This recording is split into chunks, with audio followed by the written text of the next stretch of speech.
আসসালামু আলাইকুম প্রিয় দর্শকবৃন্দ। আজকে আমি পটল দিয়ে ইলিশ মাছ রান্না করব। তার জন্য একটা প্যানে পরিমাণ মতো সরিষার তেল দিয়ে আমি এখানে ফালি করে রাখা কাঁচামরিচ দিয়ে দিলাম। তো কাঁচামরিচটা একটু কালার হয়ে আসলে আমি এখানে 2 মুঠ পরিমাণ পেঁয়াজ দিয়ে দিলাম। পেঁয়াজটাকে আমি ব্রাউন কালার হওয়া পর্যন্ত ভেজে নিব। তো এখানে আমার পেঁয়াজটা ব্রাউন কালার হয়ে গেছে। আমি এখানে জিরা আর রসুন বাটা দিয়ে একটু ভালো করে ভেজে নেব। তো আমার এখানে ভাজা হয়ে গেছে। আমি এখানে অল্প পরিমাণ পানি দিয়ে এখানে হলুদ গুঁড়া, শুকনা মরিচের গুঁড়া আর লবণ দিয়ে দিব। আমি এখানে শুকনা মরিচের গুঁড়াও ব্যবহার করতেছি, কারণ কাঁচামরিচ আমি খুব অল্প পরিমাণে দিয়েছি। তো সব কিছু দেওয়ার পর ভালো করে কষানোর পরে আমি মাছের লেজ আর মাথাটা প্রথমে একটু দিয়ে নিলাম। তারপরে এটাকে একটু উল্টিয়ে পাল্টিয়ে অন্যান্য অংশগুলোও দিয়ে দিব।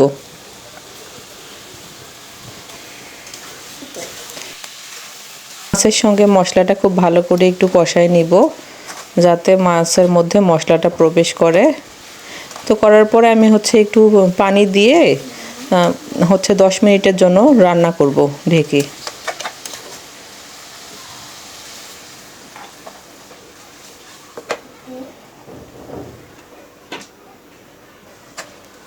আসলে 5 মিনিট পরে আমি ঢাকনা খুলে দেখতেছি যে মাছের কি অবস্থা। তো এই পর্যায়ে আমি মাছটাকে উল্টিয়ে দিচ্ছিলাম, উল্টিয়ে পাল্টিয়ে, যাতে মাছের আমার দুইটা অংশই খুব ভালো করে হয়ে যায়।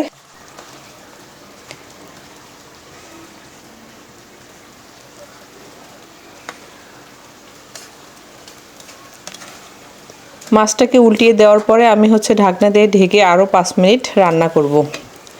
আমি মাছটাকে এখানে প্রায় 60%-এর মতো রান্না করে নিব, যেহেতু আমি পটল দিয়ে রান্না করব। তো বেশি রান্না করলে আসলে এই পর্যায়ে মাছটা ভেঙে যেতে পারে। তো আমি 60%-এর মতো রান্না করে নিলাম, আর আমার রান্নাটা হয়ে গেছে। আমি এখানে মাছটাকে উঠিয়ে নিচ্ছি।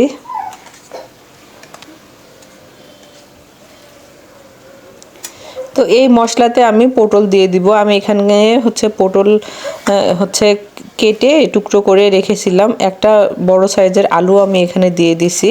তো আলুটাকে আমি লম্বা ফালি করে কেটে নিয়েছি। তো এগুলোকে ধুয়ে আমি এখানে দিয়ে দিলাম। তো মশলার সঙ্গে আমি পটল আর আলুটাকে খুব ভালো করে কষায় নিব। তো আমি ঢেকে দিচ্ছি, ঢেকে দিয়ে একটু রান্না করব, যাতে মশলাটা পটলের মধ্যে খুব ভালো করে প্রবেশ করে। তো এই পর্যায়ে আমার আসলে পটলটা কষানো হয়ে গেছে। তো পটলটা কষানো হওয়ার পরে আমি এখানে পরিমাণ মতো পানি দিয়ে দিব। এই পটলটাকে আমি প্রায় 60%-এর মতো সিদ্ধ করে নিব। তো এই তো 10 মিনিট পরে আমি ঢাকনা খুলে দেখতেছি যে কি অবস্থা। তো এই পর্যায়ে আমি অল্প পরিমাণ পানি দিয়ে দিলাম।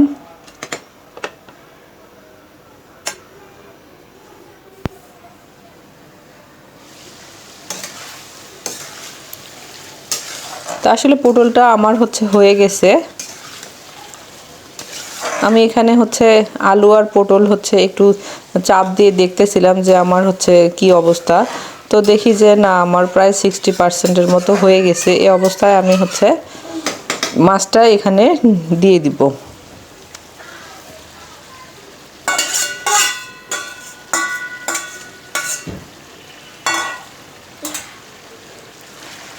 তো মাছ আর পটল আমি একটু নাড়াচাড়া করে নিচ্ছিলাম, যাতে আমার মাছটা ভেঙে না যায়।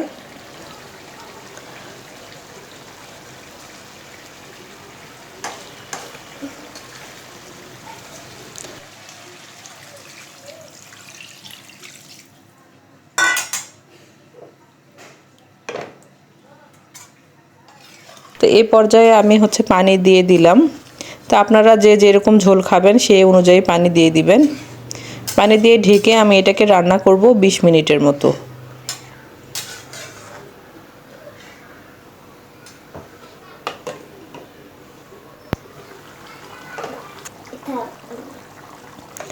তো 10 মিনিট পরে আমি ঢাকনা খুলে একটু দেখতেছিলাম যে আসলে আমার পটল আর আলুটা সিদ্ধ হয়েছে কিনা। তো আসলে আমার পটল আলু দুইটাই সিদ্ধ হয়ে গেছে।